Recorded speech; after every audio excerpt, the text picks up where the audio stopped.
Bali, itong mga unit na gawa natin is mga last year pa ito. Ito, last year pa ito. Siguro mga way back September or October pa. Kaso nga lang, malayo kasi pinanggalingan ito. Galing Mindanao pa ito. Kaya, ang hassle kay bossing is yung paano niya ipapadala ulit pabalik. Kasi yung pinadalhan nito, parang hindi na bumalik. Kaya problemado siya. Ito muna, problema pala muna, pambihira na yan. Pinaka-issue nito ay, ito, butas. Yan, ito, butas yung board, oh. Butas, umusok. Tapos, yung mga kapasitor nito is pumutok. Ayan. May intro na ako nito eh. Kaso nga lang, hindi ko lang na-i-upload agad kasi last year pa nga eh. Ano ng buwan ngayon eh. March na ngayon. Diba? Ang issue nito, ito. Butas ito. Tapos, pumutok itong mga kapasitor dito. 1, 2, 3. Ngayon, pinadala rito kasi nga doon sa may Mindanao daw, wala rin daw parts or wala daw materialis yung mga technician din doon. Kaya dito pinadala sa atin. Kaso nga lang nagkalabo-labo dahil sa cargo. Okay? And then ngayon pinapalo up na ni bossing na ang sabi is kahit na 3 channel na lang. Kasi itong channel, itong isang channel to, hindi ko rin mapatino. Hindi ko na siya mapatino kasi literal na malala yung nangyari. Pansinin nyo, napakalaki ng butas. Tapos sa butas na to, ang daming linya na malilit na naputol na hindi ko na talaga exactly siyang maibalik. Oh, mapapansin nyo, oh. Di ba? Mahirap na siyang ibalik sa totoo lang, mahirap. Literal na butas siya and then basta ang daming lumiyab na linya na 50-50 and then kung mabuo mo man siya, wala siyang kasiguraduhan kung tatagal. Kaya nga sabi ni bossing, kung tagilid talaga kahit na 3 channel na lang mapatino, yung ito hindi na at least nagawa, di ba? Kasi 4 channel ito na padon na 1/8. Okay? Ngayon, dahil hindi na nga natin buuin to, wala na to. Dead na to. Siguro kahit sinong technician dito, mangangayaw dito dahil halos maliliit na linya ang mga napigtas. Kahit may kopyahan ka, mahirapan pa rin kasi yung double-sided kasi ito. Basta literal na mahirap siya. Dami ko na rin nagawa na mga butas. Pero dito, tagilid ako. Tagilid ako kasi ang sobrang linya na yung mga maliliit na linya, hindi mas marami talaga siya naputol. Okay? Tapos ginawa natin sa kapasitor dito ay ito. Wala tayong makuha na kulit ng value nito. Yan, 50 volts na 15,000 microfarad. Oh. 15 yan na 50 volts na 15,000 microfarad. Kaya sabi ko kay bossing, lagyan na lang natin ng 10,000 kasi sa totoo lang hindi naman abot ng 15,000 to. Parang 10,000 lang din naman ito eh. Kaso lang wala tayong ganitong kaliit. Meron tayo is ganitong malalaki. Yung ganito. Kaya winiring na lang natin. Okay lang naman yan kahit na ganyan yung itsura niya. Ang importante is mapagana o tama yung pagka-wiring. Hindi kasya rito, alanganin. Kaya dito nag-wiring na lang tayo. Okay? Pasensya na kayo. At least nagpapakatotoo tayo, di ba? Pinapakita natin. And then ito kasi sa akin para kahit papaano may content din naman ako eh. And then ipakita ko sa inyo na ganun nga. Ala ka naman na sabihin mo na magmamayabang ka na mapakagaling mo dyan. Hindi mo naman pala nagawa, di ba? Kasi nga mahirap naman talaga gawin to, yung ganitong klaseng unit. Kung madali lang yan, bakit hindi ko maibalik, di ba? And then isa pa, yun nga, yung sabi ni bossing na medyo nag-aalangan din siya. Baka mamaya tumirik lang din dahil nga sa malala yung sitwasyon, mas hassle. Kaya pumaigi daw, kahit 4 channel lang, ay 3 channel lang basta siguradong gumagana. Okay? Itong ilalim, 2 channel to dito, bali 2 channel to, magkasaklob silang ganyan, no?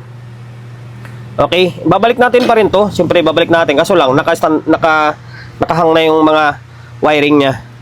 Okay? Ayan lang. Importante may pakita ko lang sa inyo. 3 piraso, winiring natin dito. Negative, kung saan nakatutok yung negative, o diyan mo lang itutok sa negative. Kung positive, positive lang din na ang kapasitor. Ang nalagay natin dito, mas mataas pa nga eh. Parang 63 yata yung nalagay natin dyan, na 10,000 microfarad. Ito 50 lang ito eh. Hindi abot ng 15 yan. Kalukuhan na mag 15 yan. Yung ganyan kaliit.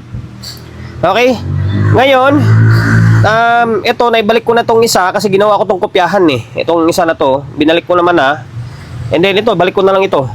Okay, pasensya na. Na-set up ko na yung channel. Itong channel to. Medyo nahihirapan ako. Hindi ko kanina sa mapatino. Yung pala, may putol na linya pa rito. Ayan, ito siya, putol, oh. Kaya ginawa ko, kasi kaysa magtanggal ako ng sakit, mahirap. Kaya ginawa ko ay, ito na lang, pinutol ko yung kulay blue na to, linya, oh. Tapos nirekta ko na lang siya, inject dyan. Okay? Ayan, oh, yan. May putol pala.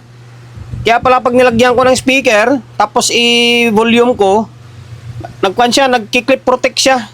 Yung ilaw dito, namamatay. Pala putol pala. Sabi ko, bakit ganun? Tinanggal ko nga ulit, tin-troubleshoot ko eh. Sabi ko, wala namang problema to eh. Yun pala, may problema dito sa linya. Ito siya, oh.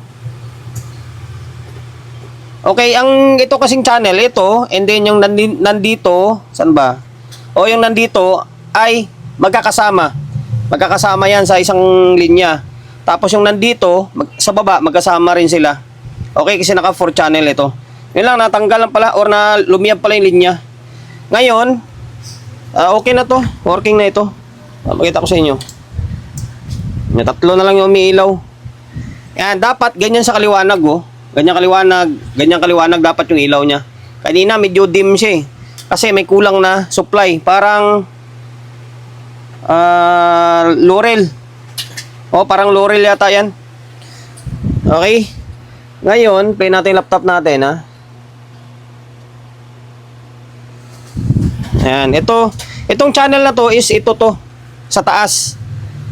Okay, pansinin nyo. Ayan, okay na to. May speaker na nakakabit to eh. Okay, tapos yung channel B, nasa ilalim yata yung channel B nito. Ano natin? Okay, sa ilalim to. Tapos yung channel 3, hindi gagana, ay walang tunog kasi yung speaker natin is 2 lang, nakakabit sa may taas baba lang. Pero may signal yan kasi nakaparallel to eh, pansinin nyo. O yan o.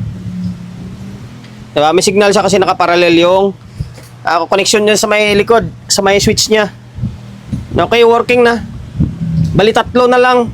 Ito, wala talagang knob to. Nung pinalala rito sa akin, wala talagang knob to. Medyo nakakalungkot man dahil ganun din talaga eh.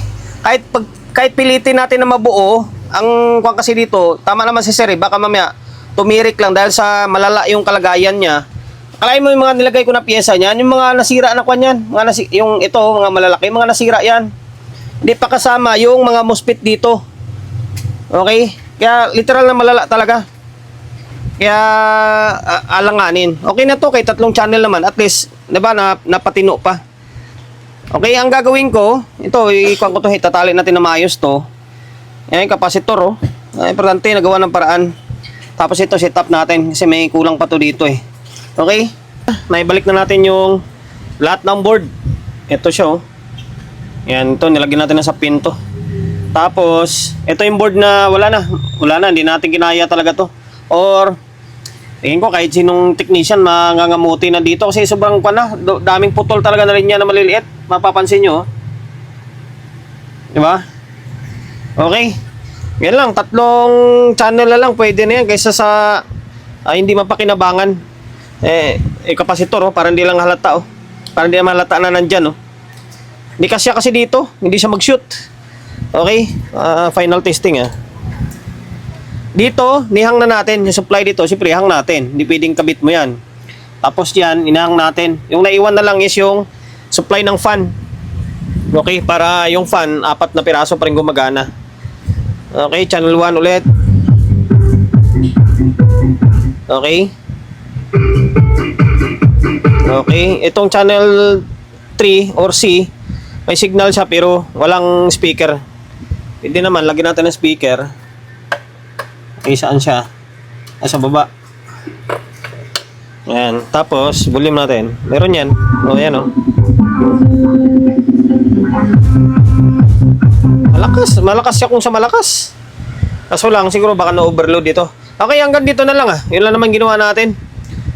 Dokumentary lang naman. Kasi nga, may pagto-troubleshoot ako dito nung ginawa ko yan. Kaso wala eh. Suko na rin talaga ako. Kahit and then nag-follow up na rin si Bossing na kung maaari, 3 channel na lang. Basta yung sigurado. Kasi kahit na kung gumana naman yan, baka daw hindi tumagal din. Kasi nga, puro tampered na. Wala rin. Kaya 3 na lang daw, okay na yun. Ayan. Pa doon na 1,800 watts times 4 siguro yan. Kung 1.8 siya, bali ano yan? 350 no? Ay hindi. Kung 4, 16, nasa 450, mga ganun. Nasa 400 watts or 500 watts siguro. Ayan, galing Mindanao pa ito. Bali, pipick upin bukas to. May pipick up naman, tapos yun na magpapadala pa Mindanao. Okay? Maraming salamat sir ha. Pasensya na, yun na lang talaga. Sagad na yung diskarte natin dyan eh. Okay? And then, dahil lumabot ka sa part ng video natin na ito, hindi ka pa rin nakapag-subscribe. Goal natin ngayong taon is 100k subscriber. 100k subscriber. Makakamit natin yun sa tulong nyo siyempre. Kung hindi ka pa nakapag-subscribe, subscribe ka, pindutin mo yung bell button sa gilid, select mo yung all. Yan, kapag napindot mo na yan, manonotified ka kapag meron tayong bagong upload na video. Nag-upload tayo ng video, isang beses, 2 beses kada araw. Okay? God bless and then peace sa atin lahat.